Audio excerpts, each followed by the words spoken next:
Hello everyone, welcome to my channel creativity by Arzoo Khan. So कैसे हैं आप सब? आई होप कि आप लोग बहुत अच्छे होंगे। और आज जो बिगनर डे 1 है यानी क्लास का पहला दिन, और जो स्विंग किट्स है उसमें क्या क्या चीज़ें इंपॉर्टेंट है जो मैं आपको बताने वाली हूँ। आपको टूल्स में किन किन चीज़ों की ज़रूरत पड़ेगी, जो मस्ट आपकी जो स्टिचिंग किट्स उसमें ज़रूरी है।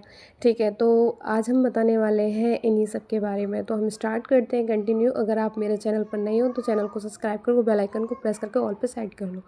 ठीक है, तो आज हम बताने वाले हैं कुछ इस तरीके से डिज़ाइनर कर्व्स आते हैं जो स्किल्स बोले जाते हैं, जो स्विंग किट्स में होना बहुत ज़रूरी है। तो आप यहाँ देखिए, इस तरह के स्केल्स हैं जो हम मतलब पैंट कट जो ट्राउज़र होता है उसमें इसका यूज़ करते हैं। नॉर्मल भी आप कोई ट्राउज़र कटिंग करते हो तो उसमें भी आप इसका यूज़ कर सकते हो।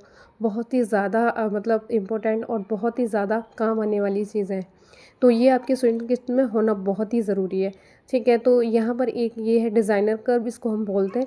तो ये भी डिज़ाइनर मतलब जो डिज़ाइनिंग करते हैं हम उसमें काम आता है। जो पाकिस्तानी सूट वगैरह होते हैं तो उसमें हमें इस डिज़ाइनर कर्व की ज़रूरत पड़ती है।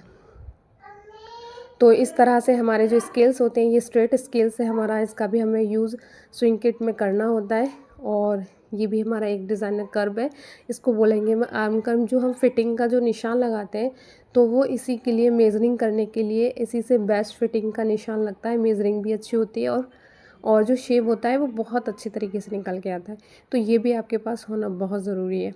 इसी तरह ये भी एक मतलब शोल्डर कट जो होता है ना, उसके लिए जो हम मार्किंग करते हैं ये उसमें इम्पोर्टेंट है, ये उसके लिए ज़रूरी है। अगर आप बिगनर हो और आपको प्रॉपर शेप लेना नहीं आता शोल्डर का, तो आप इसका यूज़ करके एक अच्छा शेप ले सकते हैं। और इसी तरह ये भी एक डिज़ाइनर कर्व है, इसको भी हम डिज़ाइनिंग में यूज़ करते हैं एज ए डिज़ाइनिंग। जिस तरह की हमें डिज़ाइनिंग डालनी होती है तो ये डिज़ाइनर कर्व हैं जिनका हम यूज़ करते हैं। तो ये सारे टूल्स थे जो आपके लिए होना ज़रूरी है।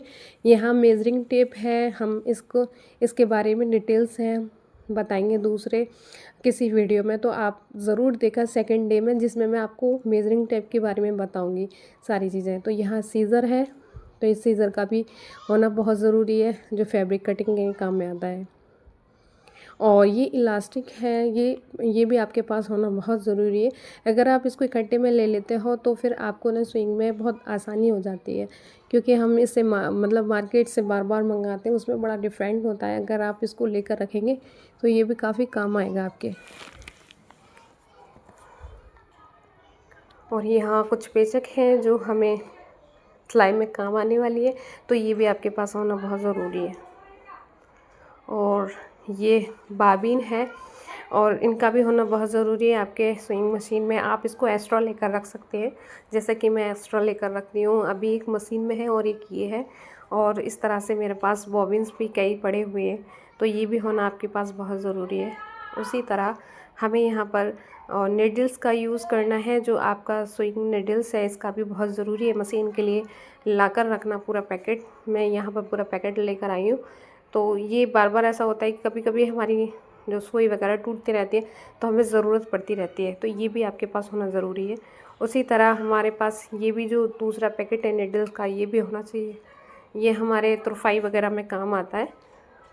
इस नीडल्स का भी बहुत ज़्यादा इम्पोर्टेंट है, तो ये भी आप इसको ला कर रख सकते हैं अपने स्विंग किट में। और यहाँ पर मैं ले रही हूँ पिंस।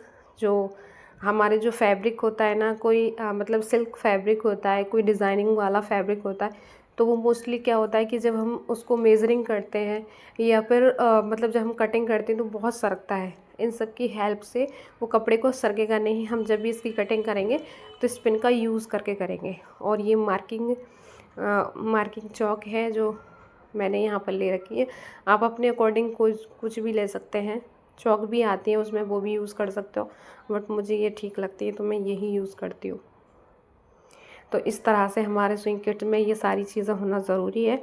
उसके बाद अब बारी आती है जो हमें मतलब सलवार वगैरह और जो गले वगैरह बनाने होते हैं ना, उसके लिए हमें बुकरम की ज़रूरत पड़ती है। तो एज ए बुकरम भी आप यूज़ कर सकते हो, वरना मैं तो कैनवास यूज़ करती हूँ ज़्यादातर। जो गले की डिज़ाइनिंग होती है उसमें तो वो पेस्टिंग वाला होता है, आप इजीली उसे प्रेस से पेस्ट कर सकते हो। और बुकरम भी मतलब पेस्ट वाली आती है, आप चाहो तो वो भी ले सकते हो। यहाँ पे मैंने फॉर्म ली है जो पाइचों के लिए यूज़ होगी। आजकल ज़्यादातर फॉर्म वाले पाइचे ही मतलब पहन रहे हैं स्टाइलिश में, तो आप इस तरह के भी ले सकते हैं। और ये कैनवास है जो मैं गले में यूज़ करती हूँ, और जो ट्राउज़र पे कोई डिज़ाइनिंग वगैरह डालनी होती है तो इसी से डालती हूँ। कोई स्लिप से डिज़ाइनिंग डालनी होती है तब भी मैं कैनवा का यूज़ करती हूँ। इस तरह से आप भी कैनवास ले सकते हो। बहुत ही ज़्यादा काम आने वाली चीज़ है सच में। मोस्टली मुझे बहुत ज़्यादा लाइकली मैं बहुत ज़्यादा इसको पसंद करती हूँ अपने काम में। तो ये कुछ स्लाइंग टूल्स है जो आप लोगों को आपके स्विंग किट्स में होना बहुत ज़रूरी है ये सारे।